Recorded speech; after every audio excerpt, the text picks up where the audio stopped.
The Iraq Report is a weekly feature at the New Arab. Click here to receive the Iraq Report each week in your inbox. Aside from a deadly earthquake that led to a tragic loss of life and property in both Iraq and Iran on Sunday, several other events have been threatening to send tremors throughout Iraqi politics and society. Shia militias are making their presence felt more than ever, while Kurdish leaders continue to accuse each other of treachery over last month's debacle that saw them lose oil-rich Kirkuk in a day. Meanwhile, Prime Minister Haider al-Abadi has been gearing up for next year's anticipated elections, attempting to strike deals with some major players in Baghdad while threatening to prevent armed groups from asserting themselves as political parties. This comes as Shia religious parties position themselves to amend laws that will make it legal to marry girls as young as 9, drawing the ire of many Iraqis. Deadly earthquake kills hundreds in Iraq. Iran. A deadly earthquake struck Iraq on Sunday night near the Kurdish town of Halabja, causing severe loss of life, injury, and damage to property. According to the U.S. Geological Survey, the magnitude of the quake measured 7.3 on the Richter scale, leading to at least 11 deaths and 547 injuries in Iraq alone. Neighboring Iran suffered hundreds more deaths, with the effects felt as far away as the UAE. Footage shared on social media from the night showed shop shelves being violently emptied onto the ground from the force of the earthquake, and people running in fear towards shelter. The most damaged areas were in Iraqi Kurdistan, where there are fears the death toll may rise as emergency services continue to sift through the rubble left in the wake of the tremors. Many houses in rural Kurdistan are made of mud brick, leaving them susceptible to powerful quakes. The Turkish Red Crescent were quick to mobilize aid, and have been working with their Iraqi counterparts to alleviate the humanitarian catastrophe that has seen people made homeless and living on the streets. Kurdish leadership decries treasonous elements over Kirkuk loss as Iraqi Kurdistan contends with the aftermath of the quake. They are still dealing with the humiliating defeat they suffered at the hands of the federal government last month. This defeat saw them lose 40% of their territory, including the Kurdish Jerusalem of Kirkuk. In an exclusive interview with the New Arab published earlier this week, former governor of Kirkuk Najmuddin Karim blamed the stinging defeat on treasonous elements from within his own party, the Patriotic Union of Kurdistan. According to Karim, elements from within the PUK came to an agreement with the Iraqi government during a memorial service for former PUK chief and president of Iraq, Jalal Talabani, who died in early October. The agreement, which stipulated that PUK-aligned Kurdish Peshmerga fighters would not resist Baghdad's forces, was sponsored by Iran, which has long enjoyed warm ties with the Talabani family and even supported them during the 199,497 Kurdish civil war. Karim claimed that he and others in the party were kept in the dark about the agreement, and had not told him they promised Baghdad there would be no resistance by the Peshmerga and the Iraqi forces would be allowed to come into the city. This led to a collapse in the Peshmerga's lines and command, leading to the eventual conquest of Kirkuk on the 16th of October. The PUK's reputation has undoubtedly been damaged due to its apparent dealings with Iran and Iraq to abandon Kirkuk. As a result, senior PUK officials such as former Vice President Khosrat Rasool Ali and Najmuddin Karim have vociferously slammed some of the Talabani family, accusing them of betrayal. This could lead to a further split within the PUK, which has already produced the offshoot, the Goran movement. Militias become more politically assertive in a clear sign that sectarian Shia Islamist militias are becoming more assertive. Prime Minister Abadi has twice over the past week made announcements that he will prevent any armed groups from being involved in the political process. This despite his often vocal support for the Shia-dominated Popular Mobilization Forces. Translation has al-Shabi. Last month, major militias within the PMF made moves to formalize themselves as political parties following in the footsteps of Iranian proxies in the Badr organization. Badr not only have one of the most powerful militias in Iraq, but they also control the Interior Ministry, which oversees the federal police and the Emergency Response Division.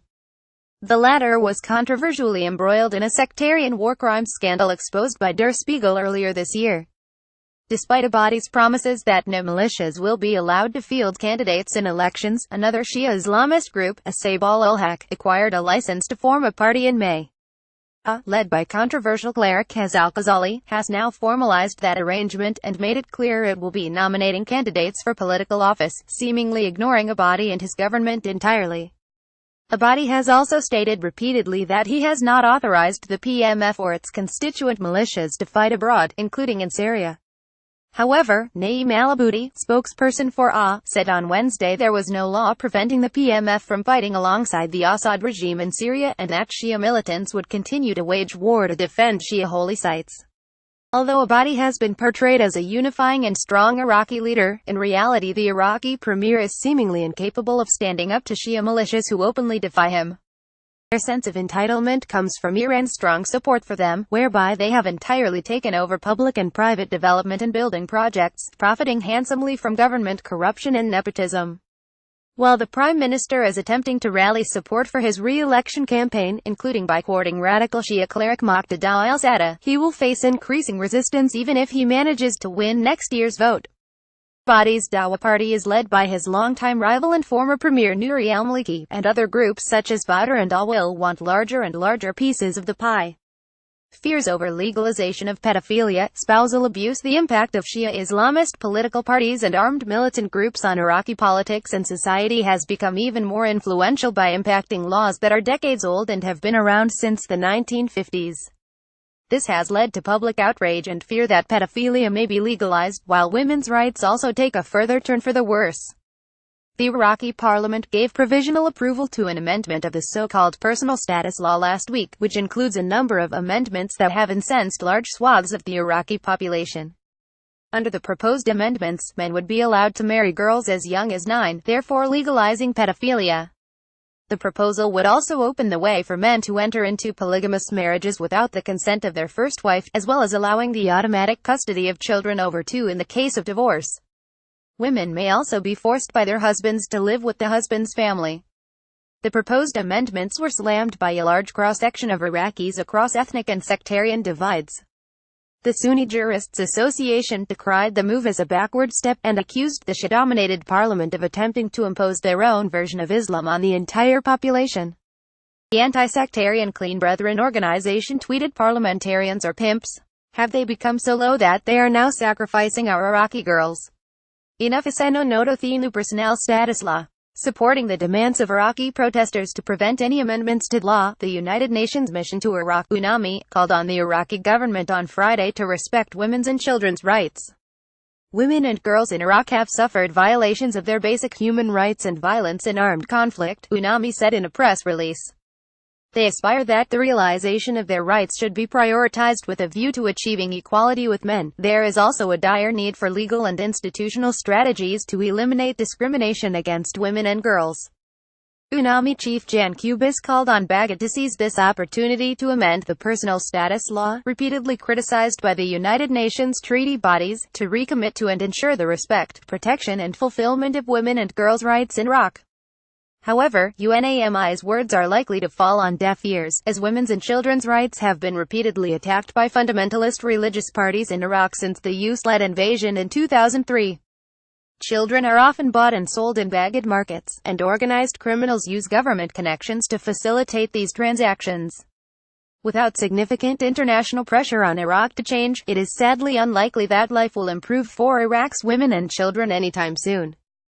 The Iraq Report is a weekly feature at the New Arab.